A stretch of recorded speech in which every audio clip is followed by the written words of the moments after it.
Yeah, I said I'm going to be live at 20 hours because I need to address certain issues that are trending about me.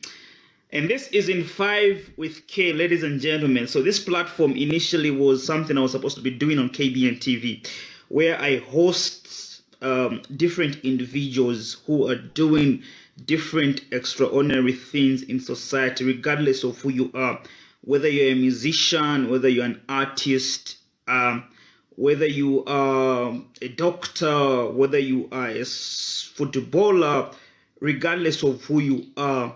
I was supposed to host you in 5 minutes only and would talk to how what you are applies to you as a person, away from you being a celebrity. And one of the questions I always asked everybody I hosted on this show was, what has what you were doing affected you as a person? So I have 4 viewers. I don't know whether to start now or not, but yeah, I'll continue saying.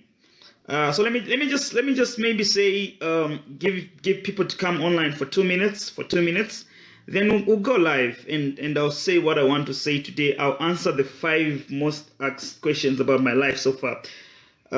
Yeah, it's been a week now, I should say. You know, it happened on Saturday, so it's okay. It's been 6 days. Yeah, not really a week so far. It's been 6 days. So let me just give people a minute more to come, and we'll talk about what has been happening. And I promise, and let me say this, I'll also give you the platform as the viewers to actually, you know, ask questions you want to ask about what has happened, and I promise to answer you.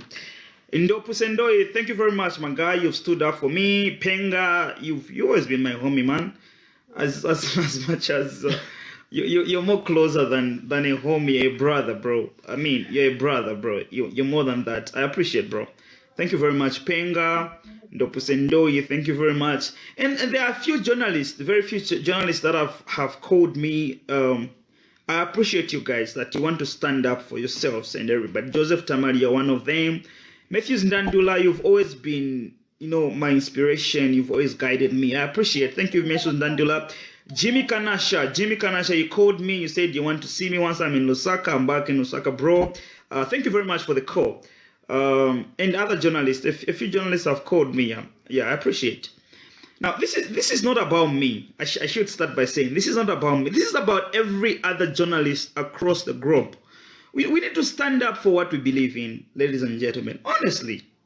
So yeah. So let me check the time. I think by the time 2 minutes from now I have to start. Okay, it's 3 minutes past 3 minutes. Okay, let's start at 20:05. We'll start at exactly 20:05, and I'll tell you what really pushed me to do everything at 20:05. Okay. Now, if you have a question, you can feel free to ask. I'm going to honestly answer you openly, and I promise you to do that. I'm going to openly answer that question you have. So we'll start at 20:05. Yeah, so that is what is happening. My son, how is my son? Okay, my son is fine. He's grown now. He's actually walking. So I was out since Sunday. Yeah, since Sunday. So I came yesterday. I went to see him. When he saw me, he ran towards me. I think that has been my favorite moment so far from the time he was born. Him running towards me after he saw me. I think I've never experienced such fun in my life. Honestly. I can't tell you. I felt nice when he ran towards me. We have a minute, so you can ask your questions and I'll answer after I answer the 5 basic questions that people ask me. If you have any other burning questions, I'm going to answer you. And yeah, if people are not online, I have 10 viewers. You can share the video. Maybe people who want to have questions, they can ask me. And that's one thing I should say. On Sunday, if you ask me everything on Sunday and Monday, I was quite rude and I apologize. I was so upset, but now I think I'm chilled down. After going home, my mom prepared a meal for me. I appreciate, thank you. So I feel fine. Muzo Jemusonda, my mulam says, my first question is, how are you? I'm fine, bro. I'm fine, mulam. Thank you very much. I appreciate. Okay, so it's 20:05, ladies and gentlemen. Let's get live to what is taking place. Now, here is how the story starts. I don't know if I should pick this call or not. Okay, okay, Penga will have to pick this course. So here is how the story starts. It's 20:04. and I'm growing up in Chikankata, Hampande village to be precise. For those who don't know what Chikankata is, it's in Southern Province, Mazabuka district. At that time, now Chikankata is a district, but at that time it wasn't a district. So it was Chikankata mission, and I was staying in Hampande village. And I still remember very well because this story changed my perception about life. So it's the 24th of December 2004. I'm in grade 4. And in Christmas Eve was very important for a person like me because it's the day that everybody, wore new clothes. Lucky for me, my parents were not really poor. They were not rich, but they were not really poor. They would afford to buy us new clothes from head to toe. And I appreciate my dad, Mr. Teddy Kalimina, my mom, Brenda Siazele. Brenda, I know Siazele Kalimina. She's always been a fighter, and she's always taught me to stand for what I believe. I love you, Mom. You're the greatest hero in my life. So it's Christmas Eve. It's the 24th of December 2004. And I'm looking after goats. I'm so young. I'm a short boy. Like literally, I was short. I was short, tiny, and everything. And people who know me from my childhood will tell you that. So I'm looking after goats. And this guy who's older than me comes to me and says, Kambinda, I want you to look after cattle. Now, you should understand the difference between cattle and goats. Goats, goats, and cattle is cows. So my dad would say, if you go in the bush, look after goats, you can go at 10, by 14 you should be back, or 13, and you're done for the day. So this guy comes to me and says, Kambinda, I want you to go and look after, I'm already looking after goats, and he says, I want you, whilst you're looking after your goats, to look after my cattle. At the end of the day, at 1700 hours, I'll come back and I'll give you money. Now, why is this day very important for me? It's Christmas Eve. So we would go to the market and we would watch people buy stuff in our new clothes. It was very important. Now, why was Christmas so important? It's the day that everybody wore their new clothes. It's the day that if you pass number 1, you showed the world to say, okay, now I'm happy and I passed number 1. I've got new clothes. I've got a new bike. I've got this new thing.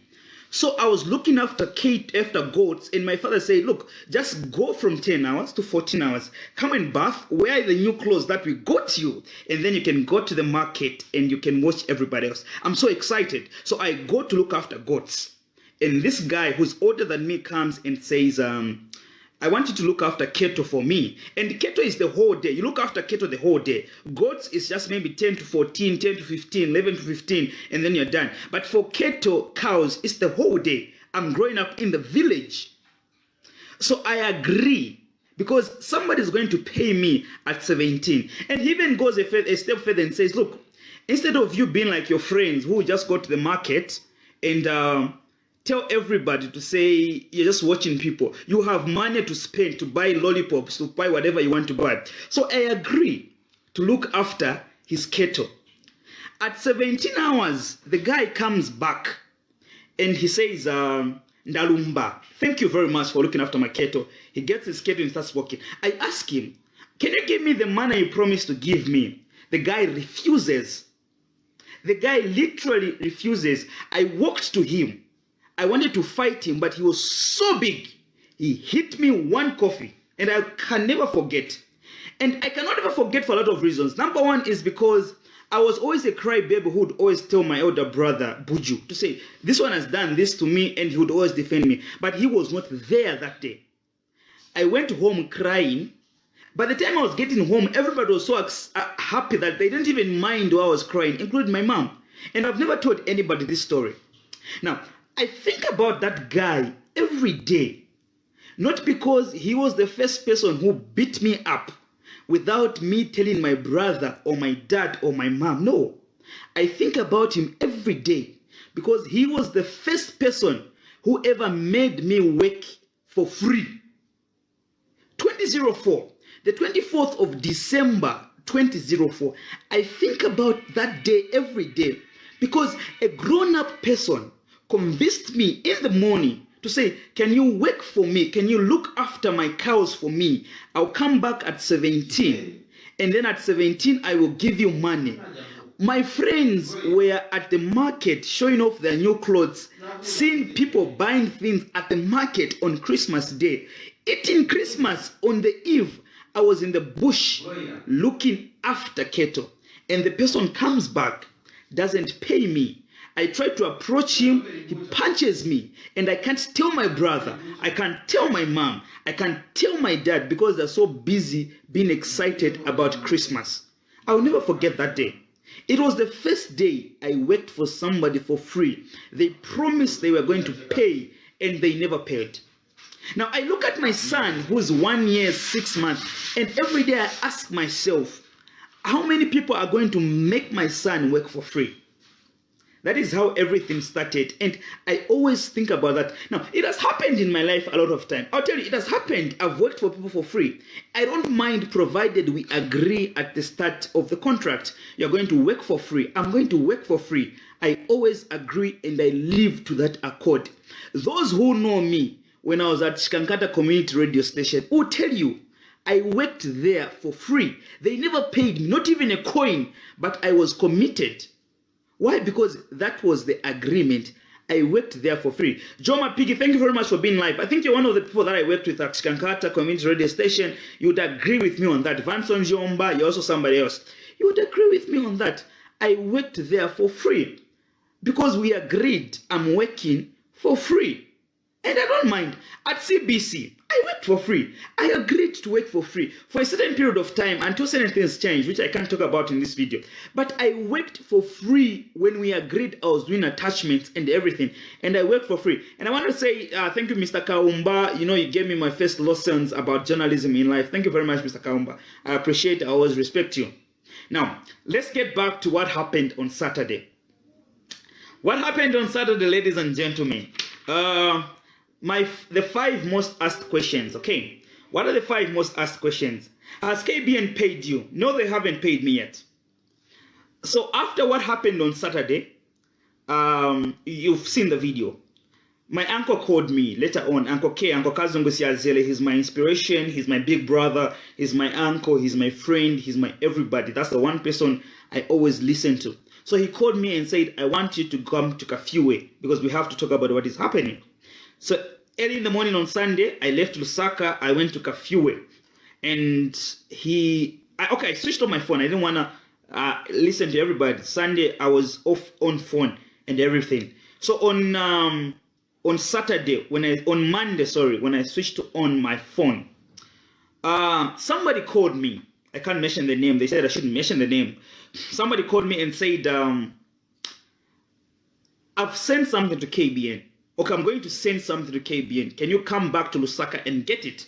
Then I said, no, I'm in transit actually going to Chikankata because my mom is sick and worried of me. So I'm going to Chikankata. So when I come back in Lusaka on Thursday, meaning yesterday, we can communicate and you can give me what you've saved for me as payment. So I came back yesterday. Nobody called me from KBN. Today, all morning, afternoon, the same person I told you about called me and said, has anybody called you from KBN? I said, nobody has called me from KBN. And I'm waiting for an official communication from KBN. And nobody has done that. Then he said, okay, so I sent something to KBN. He doesn't work for KBN. He said, I sent something to KBN because I know Mr. Mambwe. And I want you to be sorted out. And then if you're willing, which I'm willing to apologize. I'm willing to apologize. And if I'm paid by money, I'm willing to apologize for what I did. I'm willing to apologize. And he said, okay, so I sent something to KBN. I hope they pay you. But nobody paid me, called me. So I texted Petty Chanda. Asked her to say, when are you going to, I hear you're supposed to give me some money. That was the exact text message. I hear you're supposed to give me her money. Then she said, no, can we meet on Monday? I told her, no, on Monday I'm busy. I'm traveling out of Lusaka again. So she said tomorrow she's going to call me at 10 hours, which I'm waiting for her to call me at 10 hours. If she doesn't call me at 10 hours, then I'll know the way forward. Because I know somebody who doesn't work for KBN, somebody who's not in KBN management has sacrificed some little money so that I can be settled. It's not the full amount I'm supposed to get paid. It's just some little money. And I just want to be settled so that at least I can give the baby, my baby mama, and then I can done with at least a little bit of my worries. That is what is there. So has KBN paid me my money? No. Have they communicated? No. They haven't officially communicated to me. Only somebody who doesn't work for KBN communicated and say, look, I've sent money to KBN. They are supposed to pay you, which they haven't done. So I'll be waiting for a call tomorrow at 10 hours. That is how the things start. So I haven't been paid by KBN as of yet. It's been 6 days. I haven't been paid by KBN of yet. Rumor of the ground is probably everybody else at KBN hasn't been paid. That's okay. I'm not sure about that. I usually speak of things I'm sure about. But from what I've asked around, they haven't been paid. If they have been paid, maybe they were paid today after 15 because I asked before 15. So far, nobody has been paid at KBN. That is the first thing I want to say. Were you drunk, Kambinda Kalimina? No, I wasn't drunk on TV.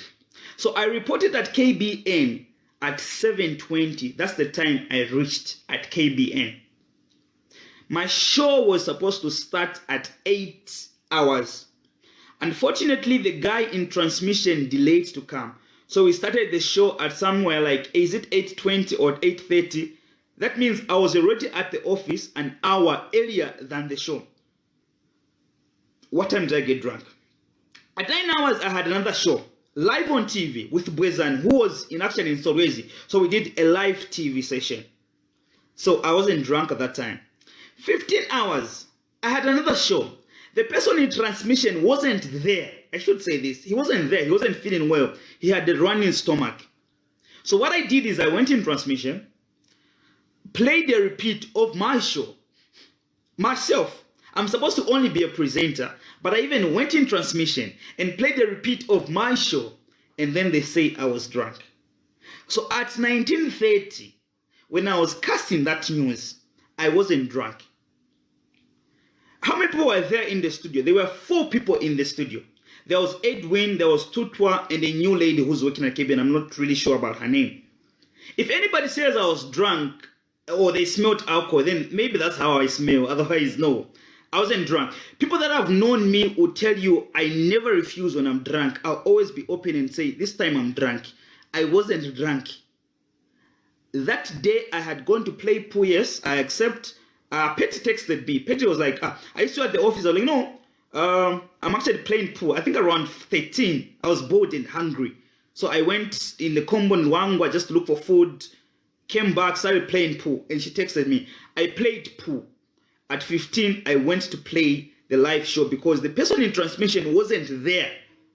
I even did a step further. I went in the newsroom to try and help the people in the newsroom edit the news. So the story of them saying I was drunk is not true. That one I've denied it, Mr. Mambwe. I'm sorry. I've never disrespected you like this. But Mr. Kennedy Mambwe, I'm so sorry. I wasn't drunk. After the news, when Edwin cut the news, I left the studio. And then I met my friends. And then they had watched everything and they asked me, Kambinda, what has happened? So I explained to them. And then they bought alcohol and that's when I got drunk. Zambia, wow. Now this question is going to injure a lot of people. This question is going to injure a lot of journalists because I'm going to be honest with the truth. I'm literally going to be honest with the truth. Now it's going to injure a lot of people. People are going to hate me. Journalists in Zambia will not stand by me anymore, but I'm going to be honest. My favorite saying is, if you don't read newspapers, if you don't watch TV, if you don't listen to the radio, you are uninformed. I always say this. People who know me will realize I always say this. If you don't read newspapers, you don't watch TV, you don't listen to the radio, you are uninformed. But if you watch TV, you listen to the radio, you read newspapers, you are misinformed. I've always tried to discover why somebody would think of that, which is the truth. And the answer was simple. Journalists in Zambia like myself will follow where there is money. We call it transport allowance. If somebody is paying me 100 kwacha for you to cover their story, every journalist in Zambia will go. We have 3 types of sources. 3 types of sources. Source number 1, sources that pay money. They don't give the best story. They are not the best sources. They give a wrong story, but everybody covers them. Why? Because they pay money. Politicians are some of them. That's why every station in Zambia will cover politicians, because they pay money. We call it transport allowance. That's how journalists in Zambia survive. That is one thing you didn't know. The way journalists in Zambia survive is through transport allowance. These are sources that pay money. They'll pay you 100 kwacha, they'll pay you a 50 kwacha, they'll buy you alcohol, they'll give you food. We call it transport allowance. That's how, as journalists in Zambia, we survive. And you cannot dispute that. Journalists will hate me, yes, hate me. And I've always spoken this. So journalists will hate me. We call it transport allowance. These are sources that pay you money for covering them. They will give you food. They'll buy you alcohol. They'll transport you to wherever they want you to go, and then they'll pay you. That is the first type of a source. Then we have sources that we call the easy source, desktop journalists. You're seated at the office, and then you just make a call and say, what is trending? Okay, what is trending is Kalimina went on live TV and said this. What is your comment? Then they give a comment about it. They give a comment, they send you a video like I'm doing, and you cast it on news. And then we also have, the third, actually sources in Zambia. The third sources are the people, genuine people that have got the story, but we can't cover them, so they have to fight themselves for them to be covered. Those are people that will go on protests and everything else, because they can't be covered at the end of the day. So there is what we call Zanis Diary. For you who don't know, Zanis Diary is a WhatsApp group, or a group where what is happening is posted on. So almost every journalist is in that WhatsApp group. So when you go in the morning at the office, you have 3 stories that you want to cover, but then there's the Zanis Diary. Usually on Zanis Diary is where the stories that have got money are on. So you always ask, what is on Zanis Diary? What is on Zanis Diary? What is on Zanis Diary? That's how, as journalists, we survive on. Unfortunately, I had to tell you, that is how Zambian journalists survive on. The reason you are misinformed is because Zambian journalists are not paid. So they survive on transport allowance. Hence, they go to stories that have got money. What is next for my career? That is the question. I'm going to be me. You can't take away my education. You can't take away my education. So I'll continue using my education to speak to the Zambians out there. If I don't get a job, I'll manage to survive. I think I've survived enough, man.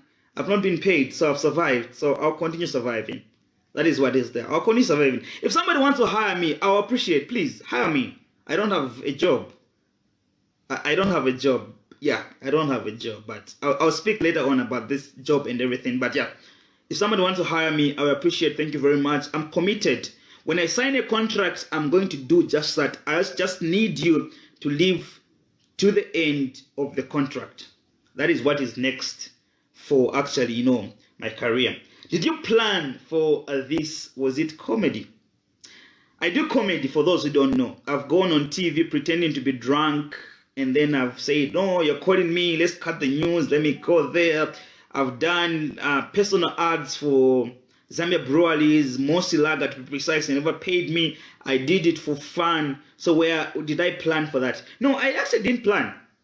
I woke up in the morning going for work. The first person I called was Sharon Kalimbola. I was so excited. I always call her when I'm excited. I was so happy. I call her. She always brightens up my day. So she's the first person I called. Now, after I did my shows, I went to play pool and everything. I called my boss, Mr. Kennedy Mambwe. Boss, how are you? I'm the oldest worker at your company. People are asking me, when are we going to get paid? The boss said, no, I'm not feeling too well.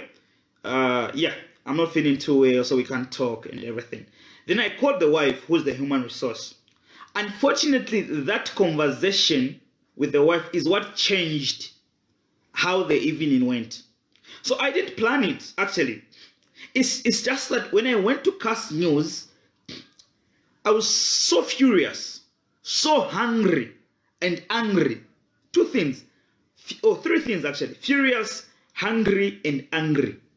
That is what led to what happened. So I didn't plan it. It wasn't comedy. It happened. I wish I get paid, man. I wish I get paid. My money is not even enough, but I just wish I get paid. Yeah, did I plan it? No, I did not plan it. It just happened. I made a call, which maybe I shouldn't have done. I shouldn't have called maybe that call. Things wouldn't have gone the way it are. So it wasn't comedy. It happened live on TV. For you who might know, who want to know, it happened live on TV. How have your parents and Mr. Kennedy Mambwe reacted? Okay, this is a very interesting question. My parents. So I went home on Monday. I went to cafe on Sunday. Uncle K was cool. He's always my uncle. He will never judge me. My uncle will never judge me before he listens to my story. He always advise me after listening to my story because he's my uncle. That's his job.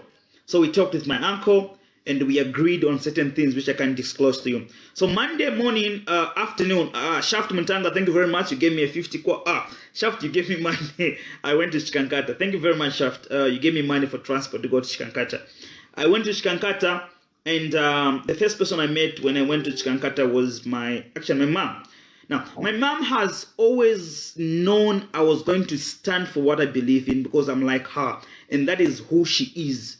That is who my mom is. She always believes in doing what is right regardless of what people are going to say. So she's caught into crossfires because people are advising her otherwise. But deep down I know what she believes is I did the right thing. Like I believe myself and a few others. So thank you very much, mom. I know you can't say it. I know you have to stand with what people are telling you, but I know you. You're my mom. You're my mom. I know you. So thank you, mom, for standing through this and not making it a big issue like mostly you do. My dad is worried that I will never get a job. And I understand. He's my dad. He has to worry. He spent too much. I went to Ronsango University 4 years. And you know how expensive, not really expensive, but you know how it costs to send somebody to a university to study a degree in communication and journalism. And then they ruin their career in a clip of 2 minutes. So my dad is worried. Literally, he's worried. We talked about the other issues at home I can't talk about here. So we talked about them, and he was worried that I might never get a job. And it's my dad, it's his job to worry about me. The same way I'm worried about my son, it's my dad's job to worry about me. So that is how my dad reacted. He was worried, he was sympathetic. He asked me, are you going to get a job anywhere? What is the next step for you? What are you going to do next? How are you going to survive in Lusaka going forward? And many other questions. So he was worried. My mom just believed I'm going to make it one way or another. And that is what my mom has always done. She's not really happy about the whole scenario. She wishes it had happened differently. But she believes I'm going to survive in one way or another. And that's one thing I appreciate about my mom. My dad is more of the worried type of person because he spent money to take me to school. My mom is more of the type who believes that something is going to come up of his son. And I appreciate my parents. So those were the reaction of my parents. Now, the reaction of Pastor Kennedy Mambwe. Now, I want to say Pastor Kennedy Mambwe has always been my hero. Ndopo Jess Sindo, you tell me, man, you've always advised me, man, don't believe in him, don't do it. Because several times it disappointed. No. But I've always believed in him, I've always believed in him that things will be fine. Things will just get better. I've always believed in Pastor Kennedy Mambwe. So he called me on Sunday evening, on Saturday evening after the news. Unfortunately, that was after I went live and my battery was like 5%. And you know how these phones work. If it's 5%, it's a Samsung Galaxy type thing. You can't pick up. You can't. It would be ringing, but the time you want to pick up, it will say battery low and everything. So when I got home, I called him. He said, never call me. So I've not called him. He hasn't called me. That is how he reacted. I've not called him. He hasn't called me. Yeah. Bonus question. How much are you owed to? Wow. People are speculating. No, he's owed 800 kwacha. He's owed 2,000 kwacha. He's owed 21,000 kwacha. He's owed 13,000 kwacha. Okay, I can't tell you how much exactly I'm owed to. But I'll tell you that I have 2 contracts that are running with KBN TV. First contract, I was a full-time worker at KBN TV. I was a full-time worker at KBN TV. A full-time. Report 8 hours, knock off 17. Read cast news, then you knock off at 22 or 21.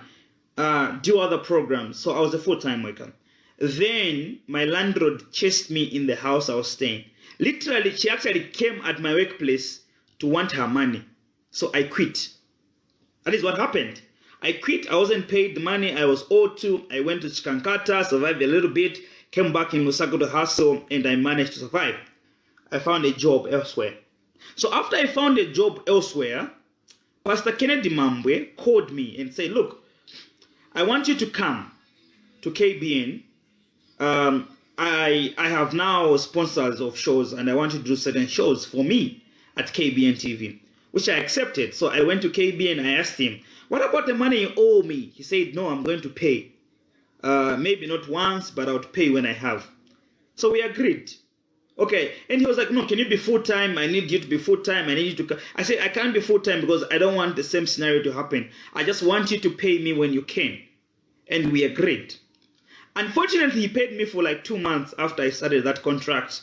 And then we are back to the same scenario of where he doesn't pay me. So he owes me money from my first contract when I was full-time.